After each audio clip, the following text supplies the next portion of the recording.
یہ صدائے حریت جموں کشمیر ہے، پیش خدمت ہے خصوصی اپ ڈیٹ۔ جموں کے لیے کل جماعتی حریت کانفرنس کے شعبۂ تعلقات عامہ کے سربراہ شریف سرتاج نے ایک بیان میں مسئلہ کشمیر کو ایک سیاسی مسئلہ قرار دیتے ہوئے کہا ہے کہ پاکستان اور بھارت دونوں نے کشمیر سے متعلق اقوام متحدہ کی سلامتی کونسل کی قراردادوں پر دستخط کیے ہیں، جن میں کشمیری عوام کو عالمی ادارے کی زیر نگرانی آزادانہ اور منصفانہ رائے شماری کے ذریعے اپنے مستقبل کا فیصلہ خود کرنے کا حق دینے کا یقین دلایا گیا ہے۔ حریت رہنما نے بھارتی قابض افواج کے ہاتھوں نہتے کشمیریوں کے قتل عام، غیر قانونی نظر بندیوں اور انسانی حقوق کی سنگین پامالیوں کے خلاف پرامن مظاہروں کے شرکاء خصوصاً نوجوانوں پر طاقت کے وحشیانہ استعمال کی شدید مذمت کی۔ انہوں نے اقوام متحدہ کے سیکرٹری جنرل اور عالمی برادری پر زور دیا کہ وہ مقبوضہ جموں کشمیر کی موجودہ گمبھیر صورتحال کا نوٹس لیں، جہاں تعینات 10 لاکھ سے زائد قابض فورسز نے لوگوں کو ان کے بنیادی حقوق سے محروم کر کے گھروں میں محصور کر رکھا ہے۔ غیر قانونی طور پر بھارت کے زیر قبضہ جموں کشمیر میں قابض حکام نے پلوامہ، شوپیاں اور کپواڑہ اضلاع میں 1 درجن کے قریب نوجوانوں کے خلاف غیر قانونی سرگرمیوں کی روک تھام کے کالے قانون UAPA کے تحت مقدمات درج کیے ہیں۔ بھارتی فوج اور پولیس نے وادی کشمیر کے وسطی، شمالی اور جنوبی اضلاع میں کم سن لڑکوں اور طالب علموں سمیت 100 سے زائد نوجوانوں کو گرفتار کیا ہے۔ ڈیموکریٹک فریڈم پارٹی نے مقبوضہ کشمیر میں انسانی حقوق کی سنگین خلاف ورزیوں کے بارے میں اقوام متحدہ کے ماہرین کی طرف سے رپورٹ جاری کرنے پر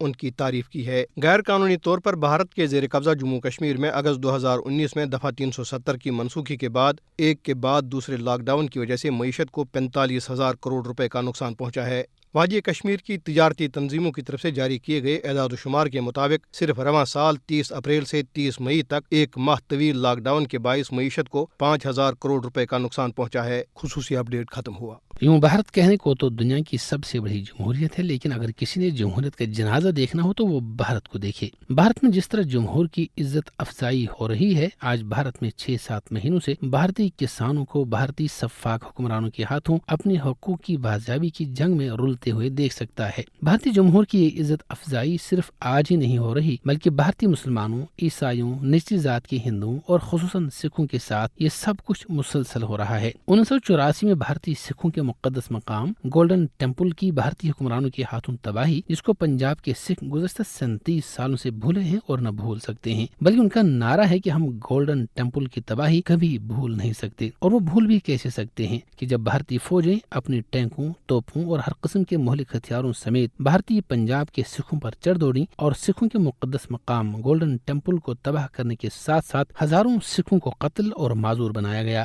گرفتار سکھوں کی تعداد شاید ہی کسی کو معلوم ہو، اور حقوقی انسانی کی جو تباہی بھارتی فوج نے یہاں مچائی، انسانی حقوق کے ادارے بھی اس پر چیخ پڑے تھے۔ لیکن اس سب کے باوجود بھارتی جمہوریت دنیا کی سب سے بڑی جمہوریت ہے۔ تو افسوس اور تباہی ہو ایسی جمہوریت کی کہ جس نے دنیا کو دھوکے میں رکھا ہوا ہے۔ ایسے میں حقوقی انسانی کے اداروں کو بھارتی جمہوریت کا پردہ چاک کرنا چاہیے اور بھارتی جمہوریت کے دعوے داروں کی باز پرس کی جانی چاہیے۔